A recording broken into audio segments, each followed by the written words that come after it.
Assalamualaikum warahmatullahi wabarakatuh. Bismillah, alhamdulillah, wa afdalus salati wa atamut taslim ala rasulillah wa ala alihi wa sahbihi wa man walah. Wa la hawla wa la quwwata illa billah, amma ba'd. Para penonton yang dikasihi sekalian, sekali lagi ahlan wa sahlan ke rancangan Tashihul Mafahim. Pembetulan dan pelurusan kepada beberapa fahaman songsang, salah yang berlegar di sebahagian masyarakat kita. Semoga Allah Ta'ala menilai ia sebuah kebaikan usaha daripada kita ini. Tuan-tuan sekalian, kita sampai dalam episod 27. Kali ini kita nak bincang tentang waktu sahur yang afdal ni start bila, dan betulkah kalau ada makan dan minuman di tangan sahur ketika nak sahur tu, dan ketika itu juga azan, adakah boleh menghabiskan makanan yang ada di tangan ataupun dalam mulut kita ketika mana azan subuh sedang berkumandang? Muslimin yang dirahmati Allah sekalian, Al-Imam Nawawi kata waktu sahur ni nak dapat fadilat dia bermula selepas separuh malam. Lepas separuh. Nak kira malam ni berapa jam? Cara nak kira malam berapa jam ialah start daripada maghrib, tenggelam matahari, maghrib, sampailah subuh. Terbit fajar kedua ataupun subuh lah. Kita duduk negara mana pun, maghrib pukul berapa, subuh pukul berapa. Contoh kita dapat 12 jam. Maghrib sampai subuh. Maka separuh malam 6 jam. Contoh kata maghrib pukul 7, 8, 9, 10, 11, 12, 1. Maka waktu sahur, nak dapat fadilat hak Nabi sebut bersahur tu kan ada banyak fadilat, hikmah dia. Lepas pada pukul 1. Siapa yang sahur sebelum pukul 1 di Malaysia, contohnya di Malaysia, maka kata Al-Imam Nawawi, dia mengulangi memakannya selepas dari separuh malam. No, dia makan pukul 10, dia kata sahur dah tadi pukul 10. Kita kata untuk dapat fadilat kelebihan bersahur selepas separuh malam. Jadi kita dah jelas bersahur penuh dengan keberkatan, bersahur sunnah Nabi, dan bermula mendapat kelebihan dan fadilat bersahur itu selepas daripada separuh malam. Dalam Syarhul Muhadzab, Al-Imam Nawawi kata waqtus sahur baina nisfil laili wa tulu'il fajri. Waktu sahur itu ialah di antara separuh malam dan terbit fajar. Daripada separuh malam lepas pukul 1 sampailah subuh pukul 6. Sebagai contoh di Malaysia ni. Selesai.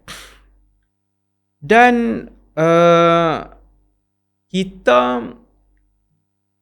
digalakkan untuk lewatkan sahur. Daripada tadi kan mula pada pukul 1 di Malaysia, contoh pukul 1 sampai pukul 6. Lagi lewat, lagi afdal. Maksudnya ustaz, setengah jam sebelum subuh itu yang paling afdal? Ya, lebih kurang begitulah. 30 minit sebelum subuh. Ada satu hadis riwayat Imam Ahmad.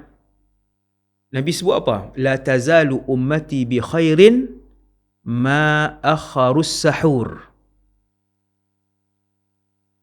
Sentiasalah umat aku dengan kebaikan. Umat aku ni akan sentiasa dalam kebaikan selama mana mereka melewatkan sahur. Sayyidina Zaid cerita bahawa tasahharna ma'a Rasulillah. Dia cerita bahawa dulu mereka bersahur dengan Nabi.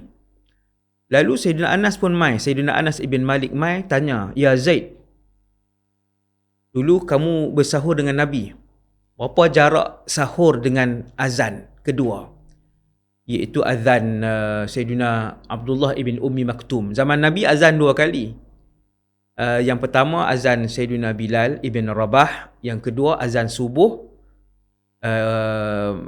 Fajar Thani itu oleh Sayyidina Abdullah ibn Ummi Maktum.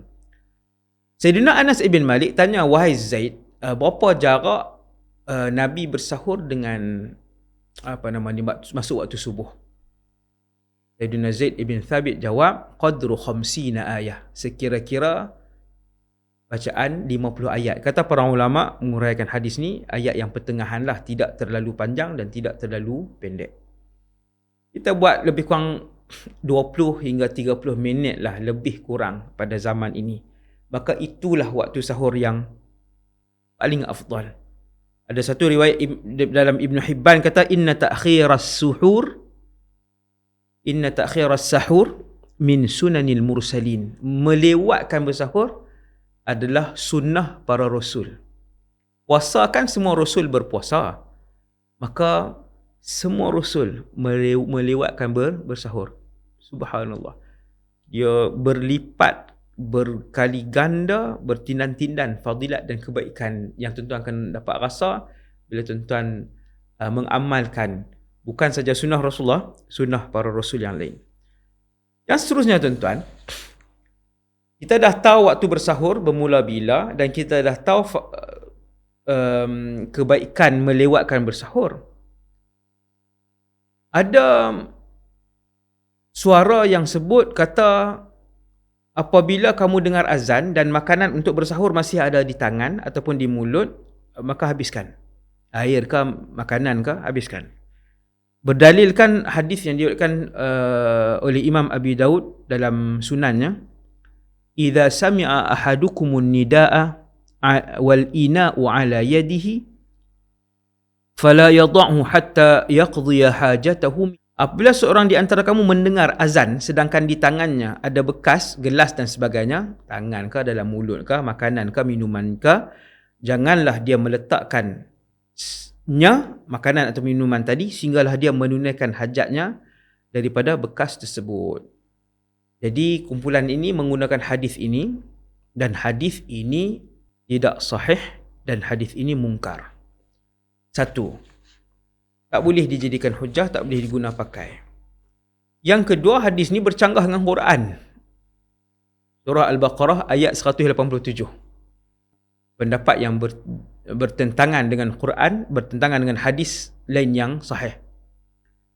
Allah Ta'ala berfirman, surah Baqarah ayat 187, A'udzu billahi minasyaitanir rajim. وَكُلُوا وَاشْرَبُوا حَتَّى يَتَبَيَّنَ لَكُمُ الْخَيْطُ الْأَبْيَضُ مِنَ الْخَيْطِ الْأَسْوَدِ مِنَ الْفَجْرِ. Dan makan dan minumlah sehingga jelas bagi kamu benang putih daripada benang hitam, iaitu fajar. Maksudnya apabila azan subuh dilaungkan, waktu fajar sudah masuk, tidak boleh lagi makan atau minum, sebaik saja muazzin melaungkan azan subuh. Maksud daripada ayat Quran tadi. Bercanggah juga fahaman yang menyeleweng, yang salah, yang berlegar tadi di kalangan masyarakat. Bercanggah juga dengan hadis, iaitu dalam Bukhari dan Muslim. Nabi kata sesungguhnya Bilal melaungkan azan pada waktu malam sebelum masuk waktu subuh, azan pertama. Maka makanlah dan minumlah. Waktu Bilal azan tu masih boleh makan minum. Sehingga Ibn Ummi Maktum, Abdullah Ibn Ummi Maktum melaungkan azan, iaitu azan kedua yang menandakan waktu masuknya waktu subuh. Jadi daripada hadis ni jelas bahawa tidak dibenarkan lagi makan atau minum ketika azan sudah pun mula dikumandangkan. Jadi sekadar tu dulu untuk episod yang ke-27, Tashih Mafahim. Semoga niat kita untuk menyampaikan yang benar kepada masyarakat diterima oleh Allah SWT. Wa sallallahu ala sayyidina Muhammad wa ala alihi wa sahbihi wasallam. Assalamualaikum warahmatullahi wabarakatuh.